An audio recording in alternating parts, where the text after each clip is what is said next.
दोस्तों, ई श्रम card apply करने के लिए सबसे पहले आपको इस वेबसाइट पे आ जाना है। इस वेबसाइट का लिंक मैं आपको डिस्क्रिप्शन में दे दूंगा। जब आप उस पर क्लिक करेंगे तो आप इस वेबसाइट पे आ जाएंगे।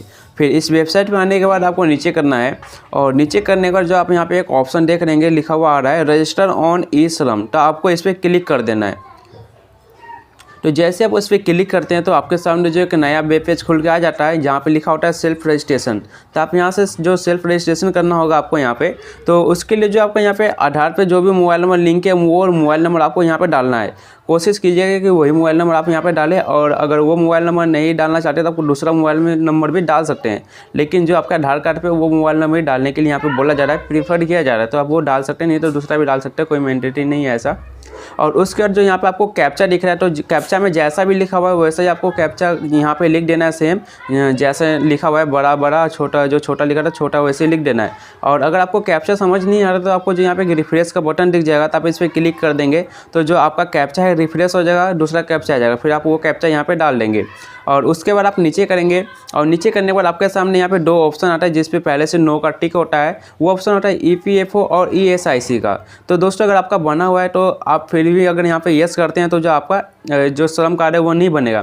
तो इस बात का आपको ध्यान रखना है। और दोस्तों, जब आप ये जो मोबाइल नंबर यहाँ पे भर लेंगे और जो ये कैप्चा यहाँ पे भर लेंगे, फिर उसके बाद अगर आपका यहाँ पे जो ऐसा ही आ रहा है, इसमें कोई परिवर्तन नहीं आ रहा, मतलब जो ये हाईलाइट नहीं हो रहा है, ये जो नीले कलर में नहीं आ रहा है, या फिर अगर आपका इस बटन पे क्लिक नहीं हो रहा है सेंड OTP पे, तो आपको क्या करना है कि जो यहाँ पे आपका दो ऑप्शन आ रहा है EPFO और ESI का, तो इसमें से किसी एक पर आप यस कर देंगे। और किसी एक पर यस करने के बाद फिर से आपको उसे नो कर देना है, और फिर आपका जो ये हाईलाइट हो जाएगा बटन, फिर आप इस बटन का यूज़ कर पाएंगे। तो दोस्तों, जैसे कि आप देख सकते हैं कि मैंने भी जो पूरा इन्फॉर्मेशन कंप्लीट यहाँ पे डाल दिया, लेकिन मेरा भी जो यहाँ पे बटन हाईलाइट नहीं हो रहा, तो मैं भी एक बार ऐसे कर लेता हूँ। तो दोस्तों, आप जैसा कि देख सकते हैं कि जो मैंने यहाँ पे यस और नो कर दिया, तो उसके बाद जो मेरा बटन है वो हाईलाइट हो गया। तो आपको ऐसे ही कर लेना है और फिर उसके बाद आपको सेंड OTP पे क्लिक कर देना है। तो दोस्तों, जैसे कि आप देख सकते हैं कि जो मेरा OTP नहीं गया है, बल्कि जो इस वेबसाइट पे हैवी ट्रैफिक चल रहा है, जिसके कारण से जो बोल रहा है कुछ समय बाद ट्राई करने के लिए, तो मैं फिर से इसको ट्राई करने वाला हूँ बैक मार के। तो आपके साथ भी कुछ ऐसा होता है तो आपको बैक मार के फिर से जो आप डिटेल डाल के ट्राई करते रहना है, क्योंकि दोस्तों अभी जो ई श्रम कार्ड बहुत ज़्यादा बनाए जा रहे हैं, जिसके कारण यहाँ पर ट्रैफिक आ रहा है। तो आपको इस बात का ध्यान रखना है। तो दोस्तों, जैसा कि आप देख सकते हैं कि फाइनली मेरे पास जो एंटर OTP का ऑप्शन आ गया है। मैंने ये जो 2-3 बार ट्राई किया है, बार बार वही आ रहा था कि वेबसाइट पे बहुत ज़्यादा ट्रैफिक है, लेकिन मैं 2-3 बार कंटिन्यू ट्राई किया। उसके बाद जो मेरा यहाँ पे एंटर OTP का ऑप्शन आ गया है, तो जो भी मैंने ऊपर मोबाइल नंबर डाला था उस मोबाइल नंबर पर एक OTP गया, तो वो OTP मेरे को यहाँ पर डालना है। फिर उसके बाद सबमिट कर देना है। और OTP डाल के जैसे आप सबमिट पे क्लिक करते हैं तो उसके बाद आपके सामने एक और जो नया वेब पेज खुल के आ जाता है, जहाँ पे जो सबसे पहले आपका यहाँ पे आधार नंबर मांगा जाता है। तो जो भी आपका आधार नंबर है 4 डिजिट आपका इसमें आएगा, फिर 4 डिजिट इसमें आएगा, फिर 4 डिजिट इसमें आएगा। टोटल 12 डिजिट होते हैं, तो 4-4 डिजिट करके आपका आने वाला है। तो इस प्रकार से जो भी आपका आधार नंबर, वो आधार नंबर आपको यहाँ पे फिल कर लेना है 4-4 करके।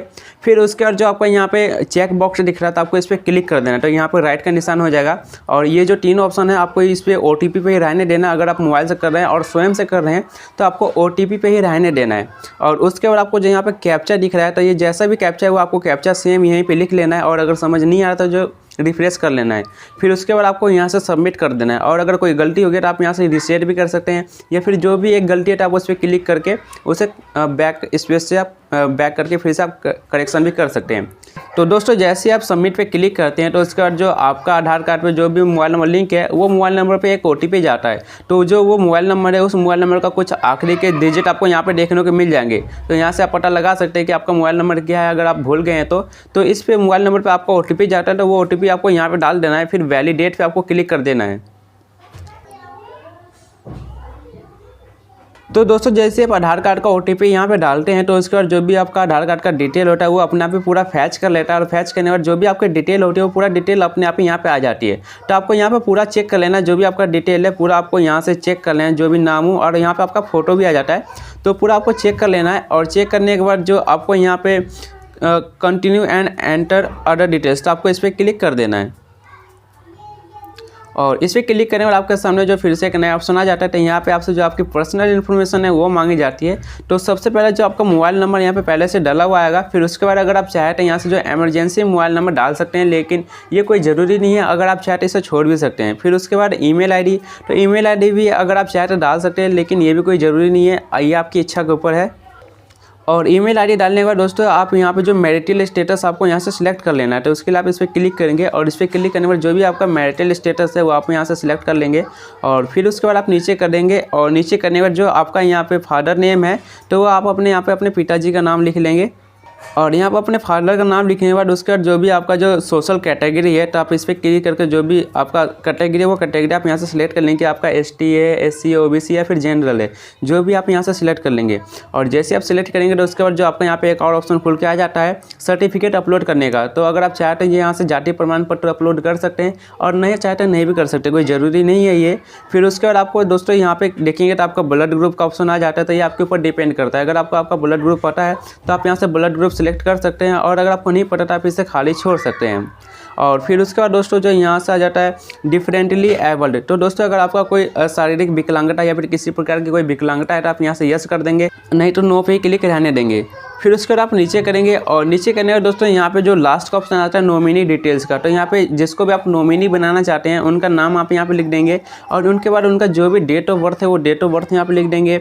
और फिर उसके बाद जो उनका जेंडर है वो जेंडर यहाँ पे लिख देंगे, लिंग यहाँ पे जो सिलेक्ट कर लेंगे यहाँ से क्लिक करके। और फिर उसके बाद जो भी उनका रिश्ता है आपके साथ वो रिश्ता आप यहाँ से सिलेक्ट कर लेंगे।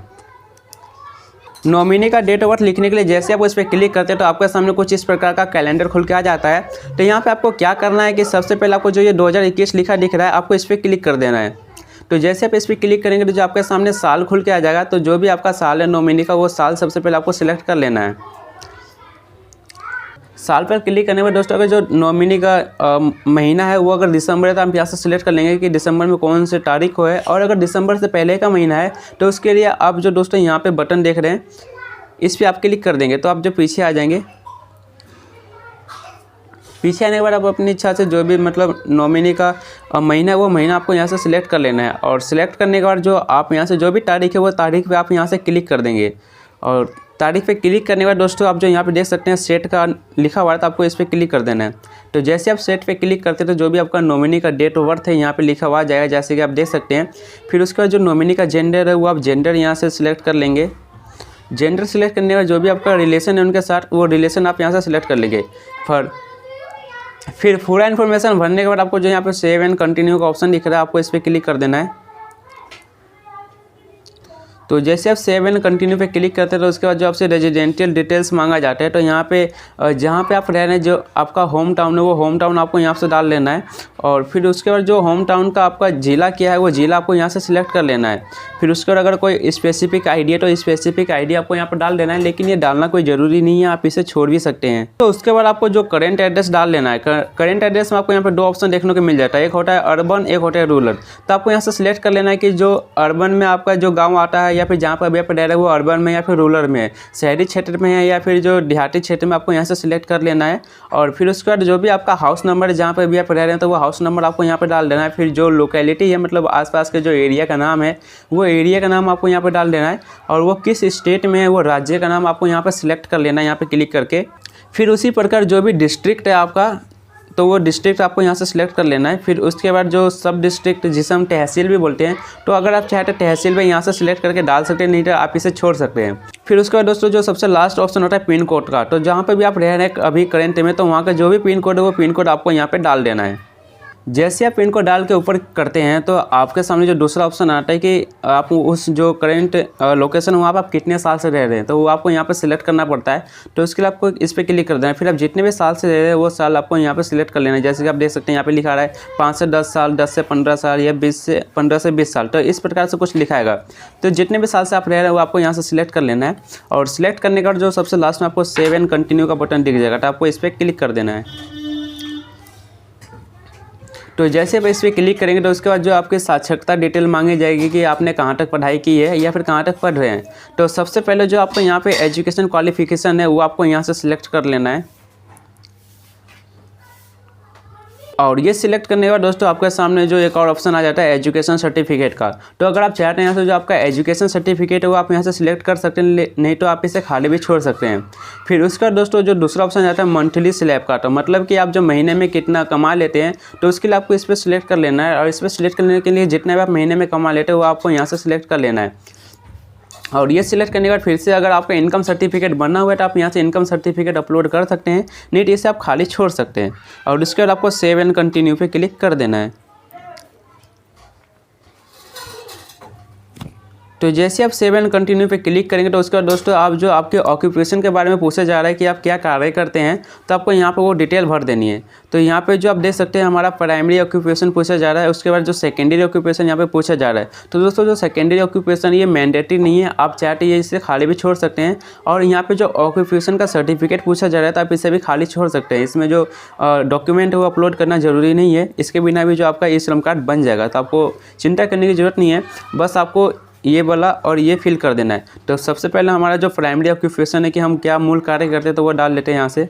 जैसे आप देख सकते हैं कि ये व्यक्ति जो टीचिंग का कार्य करते हैं, तो जैसे मैंने यहाँ पे जो लिखने के लिए टाइप कर रहे थे तो यहाँ पे अपने आप ही ऑप्शन आ गया है। तो इस प्रकार से जो भी आप कार्य करते हैं तो उसके जैसे आप कुछ शब्द लिखेंगे तो उसके बाद अपने आप यहाँ जो ऑप्शन दिखाने लग जाएगा। तो इस प्रकार से आपको यहाँ से सिलेक्ट कर लेना है। तो मैंने ये सिलेक्ट कर लिया है। फिर उसके बाद जो भी आपका इसमें एक्सपीरियंस, आपका कितने साल का एक्सपीरियंस है, तो वो आपको यहाँ से जो बटन दिख रहा है आपको इस पर क्लिक करके सिलेक्ट कर लेना है कि आप कितने साल से टीचिंग कर रहे हैं या फिर जो भी कार्य आप कर रहे हैं तो वो कितने साल से कर रहे हैं, वो आपको यहाँ से सिलेक्ट कर लेना है। और ये सिलेक्ट करने के बाद आपको नीचे आ जाना है। और नीचे आने के बाद दोस्तों अगर आप यहाँ पे चाहते हैं ये दोनों जानकारी भी भर सकते हैं। इसमें यही पूछा जा रहा है कि आपने जो ट्रेनिंग कहाँ से लिया है और कैसे लिया है। तो अगर आप चाहते हैं ये जानकारी भर सकते हैं तो इसे आप खाली छोड़ सकते हैं। उसके बाद आपको सेव एंड कंटिन्यू पे क्लिक कर देना है। जैसे आप सेव एंड कंटिन्यू पे क्लिक करते हैं तो उसके बाद दोस्तों जो आपकी बैंक अकाउंट की जानकारी मांगी जाती है, तो आपको यहाँ पे दोस्तों ध्यान रखना है कि आपको जो भी बैंक अकाउंट की जानकारी भरेंगे तो वो बहुत ही सावधानी से भरनी है, ताकि दोस्तों पैसे आपके उसी में आने। तो इसलिए जानकारी आपको बहुत ही ध्यानपूर्वक भरनी। तो चलिए मैं आपको बता देता हूँ कि किसमें क्या भरना है। तो सबसे पहले जो आप यहाँ पे ये वाला बॉक्स देख रहे हैं, तो इसमें आपको क्या करना है कि इसमें जो भी आपका अकाउंट नंबर है वो अकाउंट नंबर आपको यहाँ पे डाल देना है। यहाँ पर आपको एक बात का ध्यान रखना है कि आप अपने बैंक का अकाउंट नंबर दीजिएगा, जिसमें जो आपके नाम से बैंक अकाउंट खुला है वही अकाउंट नंबर आपको यहाँ पर देना है। तो वही आप अकाउंट नंबर यहाँ पे डाल दीजिएगा। फिर से जो भी आपका अकाउंट नंबर वो अकाउंट नंबर फिर से कंफर्मेशन के लिए आप यहाँ पे डाल देंगे। फिर उसके बाद जो भी आपका बैंक अकाउंट में नेम है वो नेम आपको यहाँ पे डाल देंगे। फिर जो आपका IFSC कोड है वो IFSC कोड यहाँ पे डाल देंगे। फिर सर्च पे आप क्लिक कर देंगे। तो जैसे आप सर्च पे क्लिक करेंगे तो जो अपने आप ही बैंक का नाम और जो बैंक का ब्रांच है वो अपने आप ही फैच हो जाएगा आपके IFSC कोड से। और उसके बाद आपको सेव एंड नेक्स्ट पे क्लिक कर देना है। और जैसे आप सेव एंड कंटिन्यू पे क्लिक करते हैं तो आपके सामने जो एक फाइनल इन्फॉर्मेशन आ जाती है कि जो भी आपका डिटेल आप उसे एक बार बढ़िया से चेक कर लेते हैं। और डिटेल पूरा चेक करने के बाद आपको नीचे करना है। और सबसे नीचे करने के बाद जो आपको यहाँ पे एक चेक बॉक्स का ऑप्शन दिख जाएगा, तो आपको इस पर क्लिक कर देना है। और इस पर क्लिक करने के बाद जो यहाँ पे आपको 3 ऑप्शन दिखाई देता है। अगर दोस्तों अगर आपका कोई गलती हो गया इसमें, तो आपको यहाँ पे जो एडिट पे क्लिक करके जो भी आपकी गलती है आप उसे सही कर सकते हैं। और उसका अगर आपका कोई गलती नहीं है तो उसका जो आपको यहाँ पर सबमिट का बटन दिख रहा है, तो आपको इस पर क्लिक कर देना है। तो जैसे आप सबमिट पे क्लिक करेंगे तो जो आपका ई श्रम कार्ड आप बन के रेडी हो गया है। आप जैसे नीचे करेंगे तो जो आप यहाँ पे देख सकते हैं कि जो आपका ई श्रम कार्ड बन चुका है। इस प्रकार से आपको कोई ई श्रम कार्ड बन के आ जाएगा। और उसका अगर दोस्तों चाहे तो आप इसे जो यहाँ पे डाउनलोड ईवेंट का ऑप्शन दिख रहा था, आप इस पर क्लिक करेंगे तो जो आप अपना जो श्रम कार्ड है उसे डाउनलोड भी कर सकते हैं। दोस्तों साथ में जो भी आपने मोबाइल नंबर स्टार्टिंग में डाला था, तो वो मोबाइल नंबर पर भी आपको एक मैसेज आता है विद यूएएन के साथ इन्फॉर्मेशन जाती है कि आपका जो यूएएन बन चुका है और यूएएन नंबर भी जाता है। और अगर दोस्तों आप चाहते हैं यहाँ से डाउनलोड यूएएन कार्ड पर क्लिक करके आप अपने जो यूएएन कार्ड डाउनलोड भी कर सकते हैं। तो दोस्तों ये थी जानकारी कि आप कैसे जो ई श्रम कार्ड बना सकते हैं और उसे कैसे डाउनलोड कर सकते हैं। मैं आशा करता हूँ कि आपको वीडियो पसंद आया होगा।